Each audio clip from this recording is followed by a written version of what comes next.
Bible ఉన్న వారు Bible తెరవాలి. న్యాయాధిపతుల గ్రంథము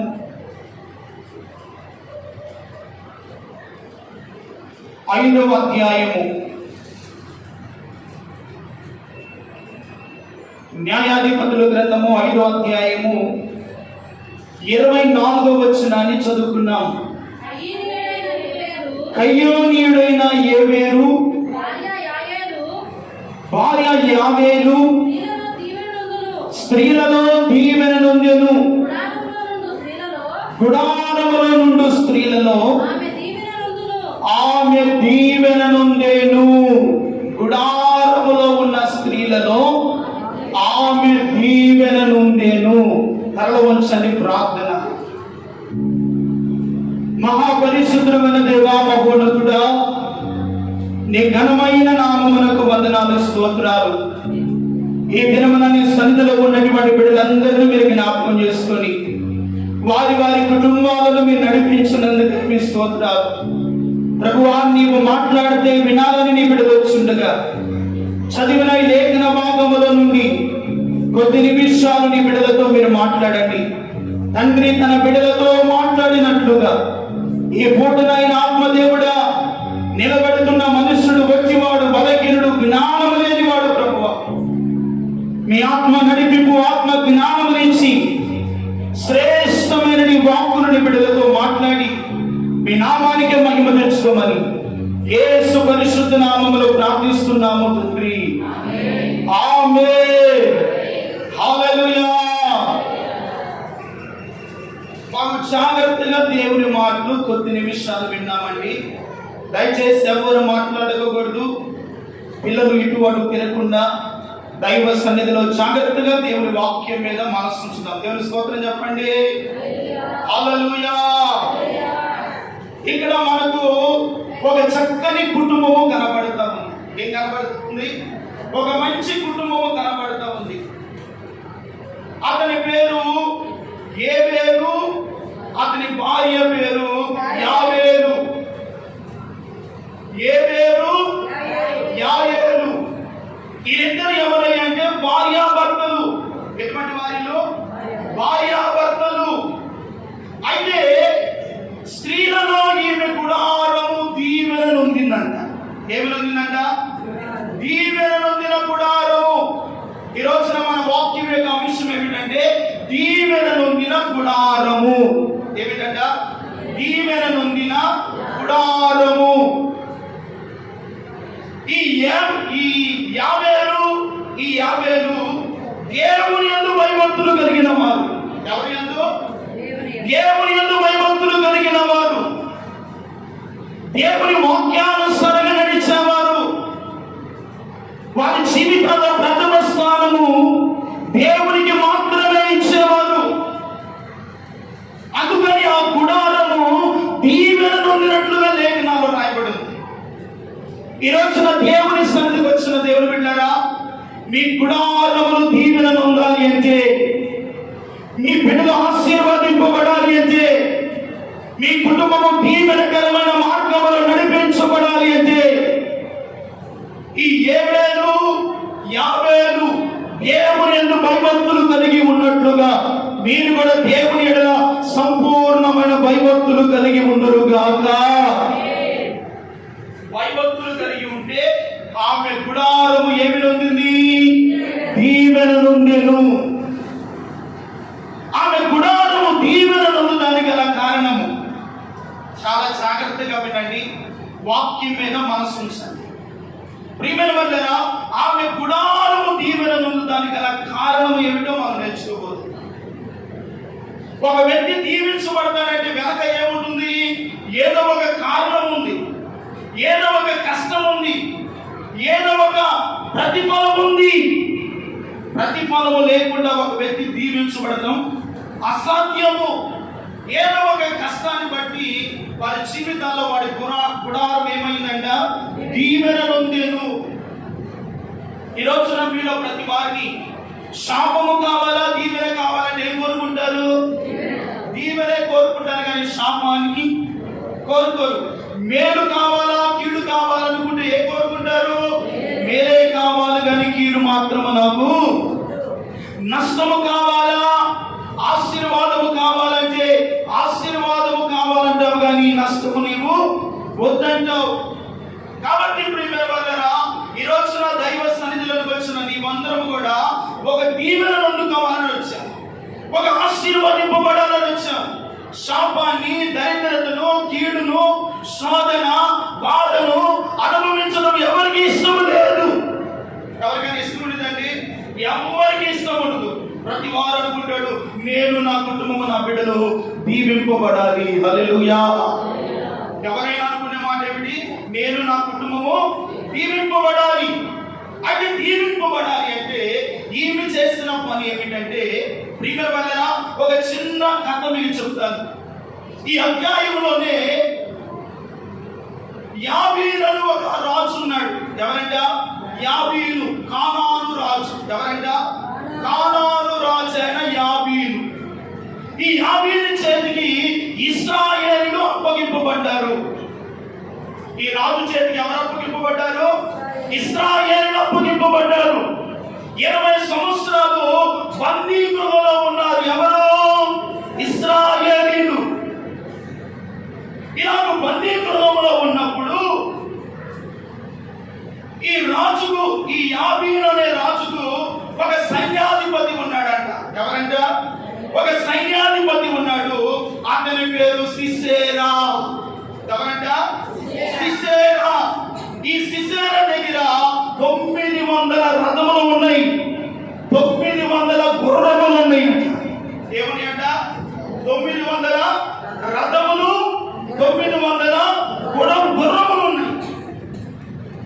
ఇశ్రాయేలీయులు ఈ యాబీను చేతికి అప్పగింపబడ్డారు. ఎన్ని సంవత్సరాలు అవుతుంది చెప్పండి? 20 సంవత్సరాలు బందీ గృహంలో ఉన్నారు. అలాగే వారు ఆ స్థితిలో ఉన్నప్పుడు న్యాయాధిపతుల కాలంలో ఒక ప్రవక్తి ఉంది. ఆ ప్రవక్తి పేరే దెబోరా. ఎవరంటండి? దెబోరా. ఈ దెబోరా ప్రవక్తి యెహోవా యొద్ద ప్రార్థన చేస్తూ ఉండగా, యెహోవా యొద్ద మనవి చేస్తూ ఉండగా, ఇదిగో యాబీను మీదకు నువ్వు యుద్ధానికి వెళ్ళు, నేను నీకు జయమిస్తానని ప్రభువు చెప్పాడు. ఏమంటున్నాడు? ఈ యాబీను అనే రాజు మీదకు, కానాను రాజు మీదకు నువ్వు యుద్ధానికి వెళ్తే నేను నీకేమిస్తానంటున్నాడు? జయమిస్తాను. జాగ్రత్తగా వినాలండి, జాగ్రత్తగా వినాలి. ఈ మాటలు గత రాత్రి నేను చదువుతుండగా ఒక్కొక్కటి పరిశుద్ధాత్మ దేవుడు బహు తేటగా బయలుపరిచాడు. హల్లెలూయా. చాలా జాగ్రత్తగా వినండి. ఇప్పుడు ఎవరికి జయమిస్తానంటున్నాడు? ఇశ్రాయేలుకు జయమిస్తాను అని ఎవరితో చెప్తున్నాడు? దెబోరా ప్రవక్తితో చెప్తున్నాడు. ఈ ప్రవక్తి ఏం చేసిందంటే, బారాకును ఒక 10,000 మంది సైన్యాధిపతులను సిద్ధము చేసి యుద్ధానికి పంపిస్తుంది. ఎక్కడ పంపిస్తుందండి? యుద్ధానికి పంపిస్తూ ఉండగా ఈ యుద్ధంలో ఈ సిసేరా, ఈ కానాను రాజు కలిసి ఇశ్రాయేలులతో యుద్ధం ఆడటానికి వచ్చారు. ప్రియమైన వాళ్ళ జరిగిన సందర్భం ఏమిటో తెలుసా? ఇశ్రాయేలుల ఎదుట ఈ దెబోరా ప్రవక్త పంపించిన ఆ 10,000 మంది మనుషుల ఎదుట శత్రువైన ఆ యాబీను సైన్యాధిపతిని, అతని పనివారును, అతని గుర్రములను, అతని రౌతులను, యుద్ధములలో వారందరినీ ఇశ్రాయేలు నిర్మూలముగా చేశారంట. దేవునికి మహిమ కలుగును గాక. ఏం చేశారంట? నిర్మూలన చేశారు. ఈ నిర్మూలన చేస్తున్నప్పుడు ఈ సిసేరా అనబడుతున్న వాడు ఏం చేశాడయ్యా అంటే, ఈ యుద్ధ భూమిలో అమ్మో ఇక మనము వీరితో గెలవలేము, బ్రతికి ఉంటే, ఊపిరుంటే ఉప్పైన బ్రతకొచ్చు అనుకొని ఆ యుద్ధ భూమిలో నుండి పారిపోయాడు. ఏమయ్యాడు? ఈ సిసేరా అనేవాడు యుద్ధ భూమిలో నుండి పారిపోయాడు. గుర్రములు, రథములు అక్కడే వదిలిపెట్టి పారిపోయాడు. పారిపోయి ఎక్కడికి వెళ్ళాడయ్యా అంటే, ఇప్పుడు చదవండి 4వ అధ్యాయము, 4వ అధ్యాయము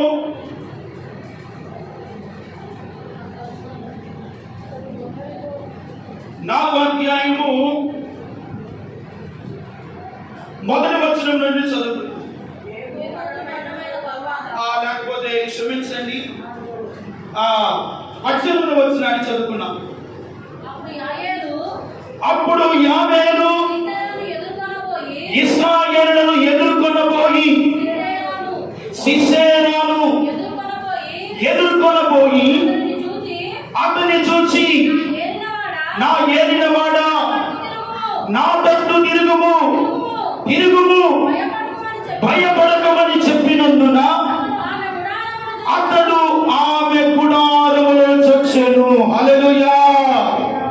ఆమె గుడారములో చొచ్చెను అనగా వచ్చాను. ఎక్కడికి వచ్చాడు? ఆమె గుడారములోనికి వచ్చాడు. ఎవరు వచ్చారంట? సిసెరా. ఎవరు వచ్చాడంట?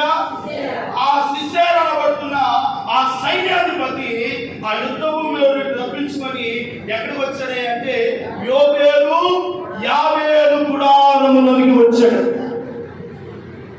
ఈ గుడారములోనికి వచ్చినప్పుడు జరిగిన సందర్భం ఏమిటయ్యా అంటే ఒక చిన్న వృత్తాంతం నేను చెప్తాను. ఎప్పుడైతే ప్రియమైన వాళ్ళరా ఆమె గుడారములోనికి ఈ సిసెరా వచ్చాడో, ఆమె చేసిన పని ఏమిటంటే వచ్చే కుక్కని పని చేసిన ప్రియమైన వాళ్ళ చాలు. దాన్ని వివరిస్తాను, చాలా జాగ్రత్తగా వినండి, వాక్యం మీద మనసు ఉంచండి. మీకు అర్థమయ్యే రీతిలో చెప్పాలని నా ఆశ. దేవుని స్తోత్రం చెప్పండి. హల్లెలూయా, హల్లెలూయా.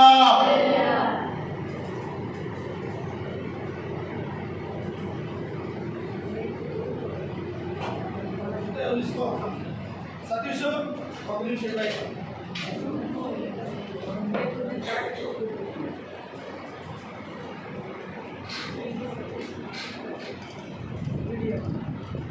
కొద్ది కింద తీసి జాగ్రత్తగా వినండి. ఇతని పేరేం పేరు? సిసెరా. సతీష్ గారు ఏం పేరు? సిసెరా. ఇతనికి ఎన్ని రథములు ఉన్నాయి? 900 రథములు, 900 గుర్రములు ఉన్నాయి. మంచి సైన్యాధిపతి. ఇతడు యుద్ధ భూమిలో నుండి తప్పించుకొని యాబేలు గుడారములోనికి వచ్చాడండి. ఎక్కడికి వచ్చాడు? యాబేలు గుడారములోనికి వచ్చాడు. గుడారములోనికి వచ్చినప్పుడు ఇతడు బాగా అలసిపోయి ఉన్నాడంట. ఏమై ఉన్నాడంట? అలసిపోయి ఆమెను అడుగుతున్నాడు కదా, నాకు దాహమునకు నీళ్ళిమ్మని అడిగాడంట. ప్రియమైన వాళ్ళరా, ఎప్పుడైతే ఆమె దాహమునకు నీళ్ళిమ్మని అడిగారో ఇతనికి కావాల్సిన నీళ్ళకు బదులుగా ఆమె పాల బుద్ధి ఇచ్చిందంట. దేవుని స్తోత్రం చెప్పండి. హల్లెలూయా.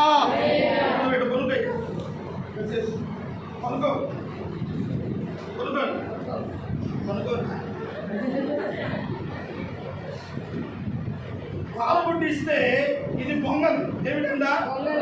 అతని మీద ఏం కప్పిందంట? పొంగలి కప్పింది.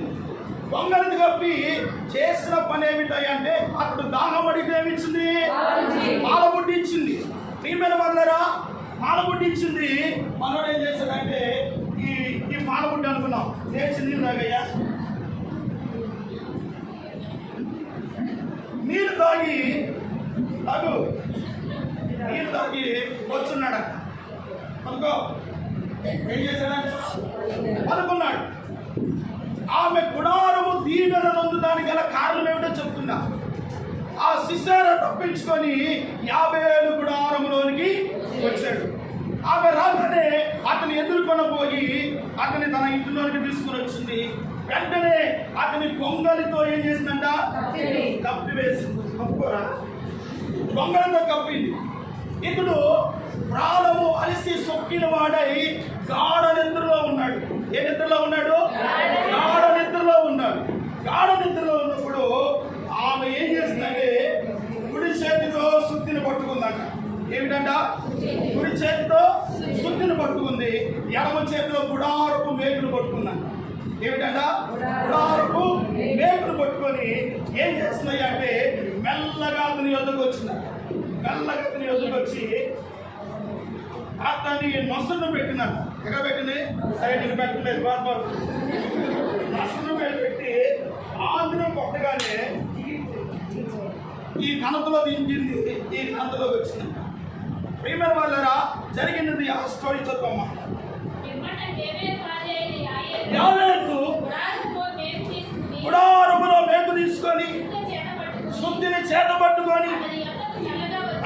యొద్దకు మెల్లగా వచ్చి అతడు అలసట చేత గాఢ నిద్ర కలిగి ఉండగా నేలకు దిగునట్లు ఆ మేకును అతని కణతలో దిగగొట్టాను. దేవుని స్తోత్రం చెప్పండి.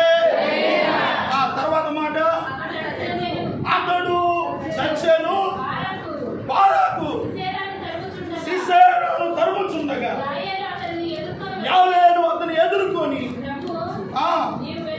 నీవు ఎదుగుతున్న మనుషుని నీకు చూపించదనగా అతడు వచ్చినప్పుడు సీసెరా చచ్చి పడి ఉండేను. చప్పుడు పట్టు దేవునికి గట్టిగా సీసెరా పడి చచ్చి ఉండేను. ఇలాగా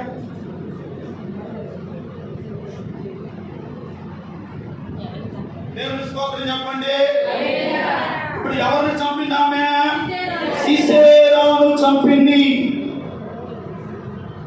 సీసెరాను చంపినప్పుడు ఆమె గుడారము దీవెన నొందింది. హల్లెలూయా. ఏం నొందిందంట? ఆమె గుడారము దీవెన నొందింది. ఇప్పుడు చదవండి 25వ అధ్యాయము 24వ వచనం. మరలా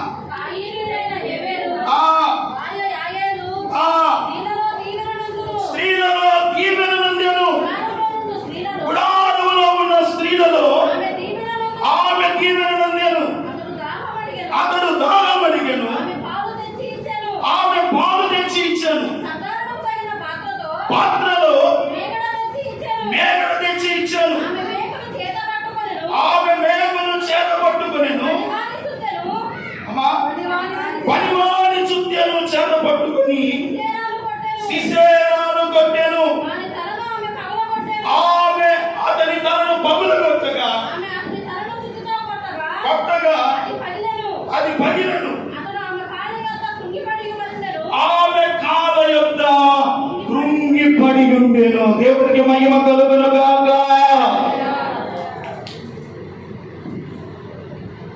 ఈ సీసెరాను చంపటం వలన యాయేలు గుడారము ఏమి నొందిందంట? దీవెన నొందెను.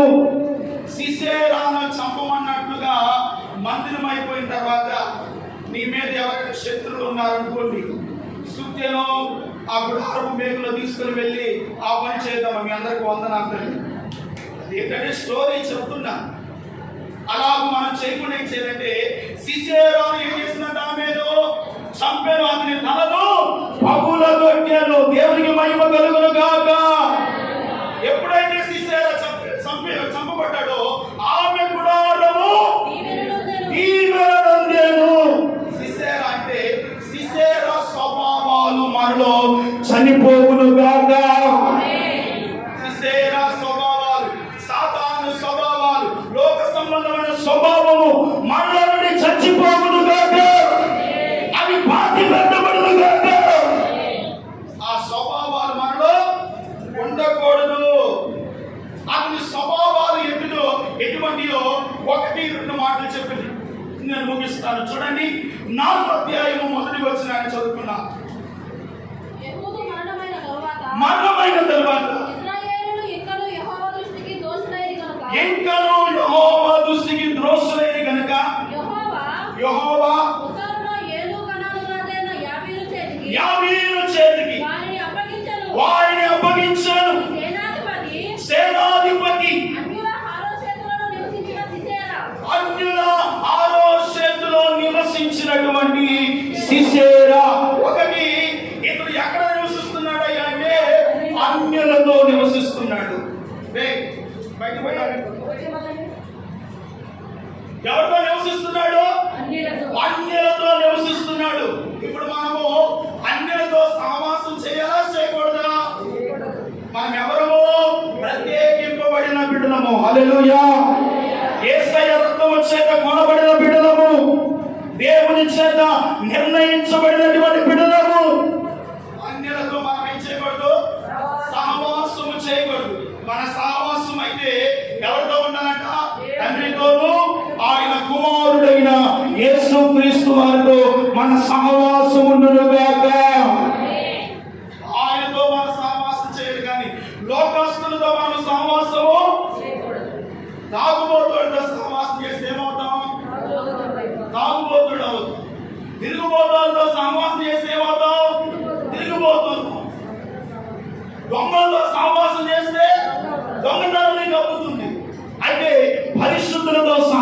చేస్తే పరిశుద్ధమైన జీవితం నీలోనికి వస్తుంది. హల్లెలూయా. ఎవరితో సహవాసం చేస్తే? పరిశుద్ధులతో సహవాసం చేస్తే, దేవునితో సహవాసం చేస్తే, దేవుని నమ్మిన బిడ్డలతో సహవాసం చేస్తే దేవునిలో ఉన్న పరిశుద్ధత, దేవునిలో ఉన్న పవిత్రత నువ్వు అనుభవిస్తావు. దేవునితో సహవాసము చేస్తే ఇదిగో 50 గుడారము దీవెన నొందినట్లుగా మీ గుడారము కూడా దీవెన నొందును గాక, మీ బిడ్డల దీవెన నొందును గాక. ఈ రోజున మీ వ్యాపారం దీవించబడాలి, నువ్వు చేసే చిన్న పని దీవించబడాలి అంటే, ఇదిగో నువ్వు చేసే చిన్న చేతుల కష్టానికి ఆశీర్వదింపబడాలి అంటే, నీవు నీ బిడ్డలు సమాధానకరంగా, సంతోషముగా, ఆశీర్వాదకరంగా ఉండాలి అంటే, ఇదిగో అన్యులతో మనం సహవాసము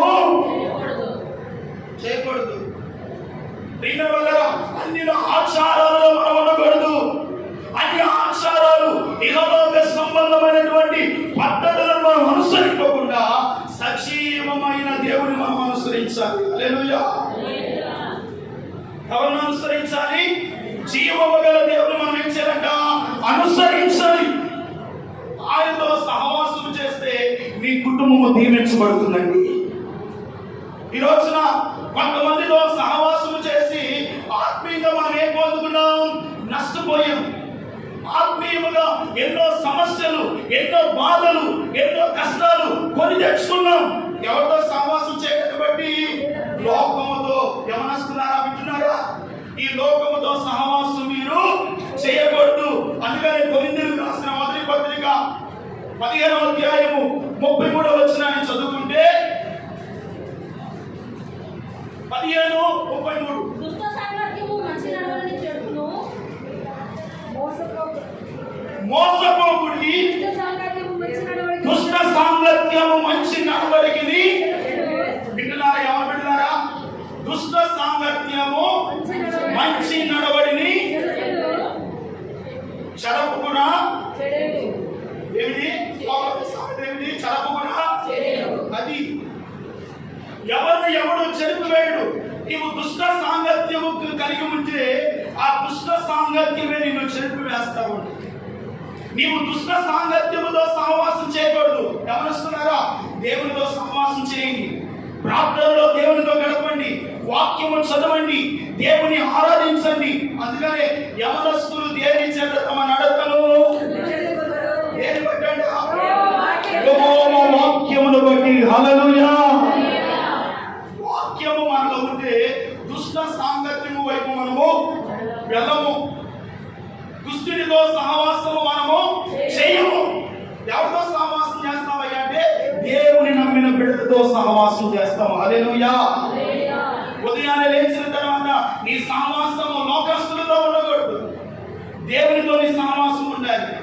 దేవుని యొక్క పరిశుద్ధులైన బిడ్డలతో నీ సహవాసం ఉన్నప్పుడు నీ గుడారము దీవెన నొందుతుంది. దేవుని స్తోత్రం కలుగును గాక. 50 గుడారము దీవెన నొందడానికి సిసేరా స్వభావాన్ని ఏం చేసింది? చంపివేసింది. ఒకవేళ ఇంతకాలము లోకముతో సహవాసం ఉన్నదేమో, లోక సాంప్రదాయాలతో ఉన్నామేమో, లోక పద్ధతులను అనుసరించి ప్రయాణం చేస్తున్నామేమో, ఈ రోజున ఆ లోక సంబంధమైన ఆచారాలన్నీ పాతి పెట్టబడును గాక, సమాధి చేయబడును గాక. రెండవది అతని స్వభావం. అదే అధ్యాయము, అదే 4వ అధ్యాయము తర్వాత లైన్ చదవము. అతనికి 900 ఇనుప రథములు ఉండెను. అతడు 900 ఇనుప రథములు ఉండెను. అతడు 20 సంవత్సరములు ఇశ్రాయేలీయులను కఠినమైన బాధ పెట్టగా రెండవది ఎటువంటి వాడంటే కఠినమైన హృదయము గలవాడు. ఎటువంటి వాడంటే రెండవది సిసేరా ఎటువంటి స్వభావం గలవాడు. రెండవది కఠినమైన స్వభావము. ఒకటి అన్యులతో సహవాసము, రెండవది అతని స్వభావము కఠినమైన స్వభావము. ఈ రోజున ఎంత వాక్యము చెప్పు, హృదయాన్ని ఏం చేసుకుంటున్నారు? కఠినపరుచుకుంటున్నారు. వాతవేయబడిన మనస్సాక్షి కలిగి ఉంటున్నారు. దీని వల్ల హృదయమును కఠినపరుచుకుంటున్నాడు. ఎవరు? సిసేరా. ఈ రోజున నీ హృదయాన్ని కఠినపరుచుకొని తల్లిదండ్రులు మాట్లాడుకోకుండా ఎన్ని సంవత్సరాలైనవి? కుటుంబాల్లో భార్యాభర్తలు పలుకోకుండా ఎన్ని దినాలు అవుతుంది? తల్లిదండ్రులు బిడ్డలతో పలకకుండా ఎన్ని దినాలు అవుతుంది? అంటే హృదయాలు ఏం చేసుకుంటున్నారంట? కఠినపరుచుకుంటున్నారు. ఈ రోజున కుటుంబాల్లో ఆశీర్వాదము, సమాధానము, నెమ్మది, ప్రేమ లేకపోవడానికి గల కారణం ఏమిటో తెలుసా? హృదయములను కఠినపరుచుకుంటున్నారు. ఈ రోజున ఈ హృదయాన్ని కఠినపరుచుకుంటే చాలా నష్టపోతావు. అందుకని ఎబ్రీయులకు రాసిన పత్రిక 3వ అధ్యాయం 7వ వాక్యాన్ని చదవండి. 3వ అధ్యాయం 7వ వాక్యం. మరియు పరిశుద్ధాత్ముడు ఇట్లు చెప్పుచున్నాడు, నేడు వినిన ఎడల అరణ్యములో శోధన దినమందు కోపము పుట్టించినప్పటి వలె మీ హృదయములను కఠినపరుచుకొనకుడి. హృదయములను ఏమంటున్నాడు? వినండి నా వైపు చూస్తూ. ఏమంటున్నాడు? హృదయములను కఠినపరుచుకొనకుడి. ఈ రోజున చాలా మంది హృదయాలు కఠినపరుచుకుంటున్నారు. వాక్యము నీతో మాట్లాడుతున్నప్పుడు హృదయం ఏం చేయాలి? కఠినపరచుకోకుండా నా జీవితాన్ని సరిచేసుకోవాలి, నా స్వభావం ఎలాగుంది, నా జీవితం ఎలాగుందని ప్రభు పాదాలు పట్టుకుంటే సున్నితమైన మెత్తని మాంసపు హృదయమును దేవుడు మీకు ఇచ్చునుగాక. సున్నితమైన మెత్తని మాంసపు హృదయాన్ని దేవుడు మీకు ఏం చేస్తాడు? ఎప్పుడైతే వాక్యానికి విధేయమైన, వాక్యానికి లోబడినప్పుడు, వాక్యానికి శిరస్సు వచ్చినప్పుడు మీ జీవితం ఆశీర్వదింపబడుతుంది. ఈ రోజున ఎన్నో హృదయాలు కఠినపరుచుకుంటున్నారు. యవనస్తులు మారు మనసు పొందమంటే ఏమవుతున్నాడు? ఇప్పుడు కాదులే, ఇంకా సమయం ఉందని హృదయాన్ని ఏం చేసుకుంటున్నారు? హృదయాన్ని ఏం చేసుకుంటుంది? హృదయాన్ని కఠినపరుచుకోకూడదు. ఇదిగో ప్రభు పనులో చేయి వేయడానికి నిన్ను నీవు సిద్ధపరచుకోవాలి. దేవుని వాక్యము మనతో మాట్లాడుతుండగా దేవుని వాక్యానికి లోబడి హృదయాన్ని కఠినపరుచుకోకుండా హృదయానికి యేసయ్య ఇవ్వగలిగితే యేసయ్య నీ హృదయంలోనికి పరిశుద్ధాత్ముడు వచ్చునుగాక. ఆయన హృదయంలోకి వస్తాడు. నవ్య వేసింది. ఇక్కడ చాలా మంది యవనస్తులు ఉన్నారు. హృదయాలు ఏం చేయకూడదు? మీరు కఠినపరచుకోకూడదు. తల్లిదండ్రుల మాట వినకుండా వారు చెప్పింది చేయకుండా హృదయాన్ని ఏం చేయకూడదు? ఏది నా చెప్పేదంటే ఏమిటి? హృదయం ఏమవుతుంది? కఠినమవుతుంది. కఠినమైతే దేవుడు సిసేరాని విడిచినట్లుగా ఏం చేస్తాడు? విడిచివేస్తాడు. హృదయాన్ని కఠినపరచుకోకూడదు. హృదయము దేవుని వాక్యానికి, దేవుని ఆలయములకు సదృశ్యం. ఆ హృదయంలో ప్రభువునకు మనము స్థానం ఇవ్వగలిగితే మీ హృదయాన్ని దేవుడు సున్నితమైన మెత్తని హృదయముగా మాంసపు గుండిగా దేవుడు మారుస్తాడు. సిసేరా స్వభావం ఎటువంటిది? ఒకటి అన్యులతో, రెండవది కఠినమైన వాడు. మనము కఠినమైన వాడిగా ఉండకూడదు. ఈ రోజున ఈ కఠినమైన స్వభావం వల్ల చాలా మంది దేవునికి దూరం అయిపోతున్నారు, దేవుని సన్నిధికి దూరం అయిపోతున్నారు, దేవుని మందిరానికి దూరం అవుతున్నారు.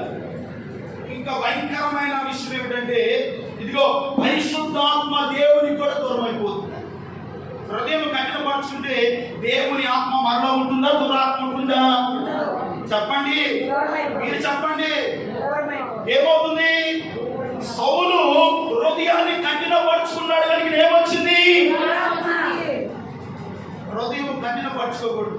దేవునికి సన్నిధిలో హృదయాన్ని కఠినపరుచుకుంటే సాతానుడు వస్తాడు కానీ దేవుని ఆత్మ మీలోనికి.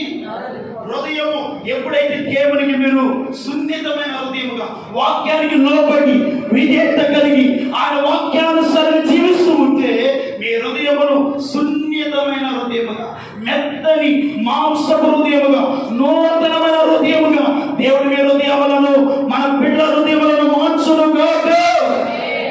అలాగే మార్చబడాలి. మూడవ స్వభావం ఈ రోజున చాలా మంది అండి ఈ మూడవ స్వభావానికి బదులుగా చాలా మంది ఆస్తుల దగ్గర, ధనం దగ్గర, ఆ స్థలాల దగ్గర హృదయాలు కఠినపరుచుకొని బంధత్వాన్ని ఏం చేసుకున్నారు? దూరం చేసుకుంటున్నారు. హృదయాలు కఠినపరుచుకొని ఇదిగో తమ్ముడు లేడు, అక్క లేదు, చెల్లి లేదు, ఎవరి బతుకు వాళ్ళే అని అన్నట్లుగా హృదయాలు కఠినపరుచుకొని నా చేతి నాది అన్నట్లుగా బ్రతుకుతున్నారు. దీనికి కారణం ఏమిటంటే హృదయమును ఏం చేసుకుంటున్నారు? కఠినపరుచున్నారు. ఈ రోజున దేవుని వాక్యమును బట్టిన మీ హృదయంలో స్తుతి మెత్తని హృదయము దేవుడు ఇచ్చును గాక. కఠినమైన స్వభావాలు పాతి పెట్టబడును గాక. పాతి పెట్టబడాలి, మన హృదయాలు పాతి పెట్టబడాలి. కఠినమైన హృదయము కూడా మన దేవుడు ఎటువంటి వాడు? సున్నితమైన మెత్తని హృదయం గలవాడు. యేసయ్య కూడా ఆ సిలువలో ప్రాణం పెట్టకుండా తాను కొడుతున్న వాడిని, తాను దూషిస్తున్న వాడిని కఠినమైన హృదయంతో వాడిని శిక్షిస్తే ఈ రోజున మనకి రక్షణ దొరికేదేనా? మనకు పరిశుద్ధుల సహవాసం ఉండేదేనా? పరలోక రాజ్యపు పౌరుషత్వాన్ని మనం కలిగి ఉండేవారమనా? కాదు. దేవుడు ఆ రోజున శత్రువునైనా ప్రేమించి క్షమించి ఆయన హృదయాన్ని కఠినపరచుకుంటా వారి హృదయాలు కఠినముగా దేవుని శిక్షించిన ఆయన ప్రేమ చూపించాడు. హల్లెలూయా. ఆయన చాలును చూపించి తండ్రి వీరేమి చేస్తున్నారో మీరు ఎరుగురు కనుక వీరిని క్షమించమని తండ్రిని వేడుకున్నాడు. హృదయాన్ని కఠినపరచుకోండి. దేవుడు పెట్టారా? ఈ రోజున మన హృదయాలు కఠినపరచుకోకూడదు. శుద్ధి మెత్తని మాంసపు హృదయముగా పరిశుద్ధాత్మ దేవుడు నివసించే హృదయముగా ఈ హృదయాన్ని ఆదిగా ఆత్మదేవుడే సిద్ధపరచును గాక. మూడవది అదే వచ్చిన చదువు. కఠినమైన వాడును అతడు ఇతరులను ఏం చేయవాడంట? బాధ పెట్టువాడు. చాలు. అతను ఎటువంటి వాడంట? ఇశ్రాయేలీయులను బాధ పెట్టువాడు. ఈ రోజున దేవుని వాక్యాన్ని వింటున్న దేవుని సన్నిధిలో ఉన్న మన ద్వారా ఎదుటి వారు ఎన్నడూ కూడా బాధపడకూడదు. ఈ సిసేరు స్వభావం ఎటువంటిదంట? ఎదుటి వారిని బాధ పెట్టే స్వభావము. మాటల ద్వారా కావచ్చు, క్రియల ద్వారా కావచ్చు, ప్రవర్తన ద్వారా కావచ్చు, ఎదుటి వారిని మనం ఎన్నడూ కూడా బాధ పెట్టకూడదు. బాధ పెట్టే స్వభావము సాధారణ స్వభావం. దేవుని వచ్చిన ఎందుకు పరిశుద్ధాత్మ దేవుడు గత రాత్రి అధ్యాయం చదువుతుండగా ఈ మాటలన్నీ బయలుపరచు. ఇక్కడ భోజనం చేసి వెళ్ళామండి. ఏం చదువుతావులే తర్వాత చదువుతున్నాను అనుకున్నా. 6 గంటల నిద్రలోకి వెళ్ళాను. మరలా ఏమొచ్చి లేపింది, ఏది వాక్యం చదువుకోపోయింది. మరలా ఆదమర్చి కాలు చేతులు కడుక్కొని మరలా ఇది దైవ సన్నిధిలో ప్రార్థన చేసుకొని ప్రభా ఏం చెప్పాలయ్యా నీ బిడ్డలు కానీ దేవుడి సన్నిధిలో ప్రార్థన చేయగా దేవుడి అధ్యాయం చూపించాడు. దేవుడి స్తోత్రం చెప్పండి. ఈ కడవరి కాలం ఉన్నామండి. ప్రభు రాకడ దినాల్లో ఉన్నామండి. అన్యులతో మన సహవాసము చేయకూడదు. మన హృదయాలు రెండవది కఠినపరచకూడదు. మూడవది ఎదుటి వారిని మనం ఏం చేయకూడదంట? సాధ్యమైన నువ్వు బాధపడు కానీ ఎదుటి వారిని మాత్రము బాధపడు. ఎదుటి వారిని మనం ఎన్నడూ కూడా బాధ పెట్టదు. ఒకవేళ మన బాధలను అనుభవించి ఎదుటి వారిని సంతోష పెట్టారంట, ఆ సంతోషములో మనకు దేవుడు రావాల్సిన దీవెనిస్తాడంట. దేవుని స్తోత్రం చెప్పండి. చాలా మంది ఎదుటి వారు బాధపడతా ఉంటే ఇది పండగ. ఏమిటండి? పండగ, సంతోషం. ఒక రోజున నువ్వు బాధపడినప్పుడు వీళ్ళు ఏం చేస్తారు? ఆనందిస్తారా లేదా? అలా ఉండకుండా నీవు ఉండాలి అంటే ఎదుటి వారిని మనం ఎన్నడూ కూడా ఏం చేయకూడదు? బాధ పెట్టకూడదు. వారు ఎటువంటి వారైనా, వారి స్వభావాలు ఎటువంటివైనా మనకు అనవసరం.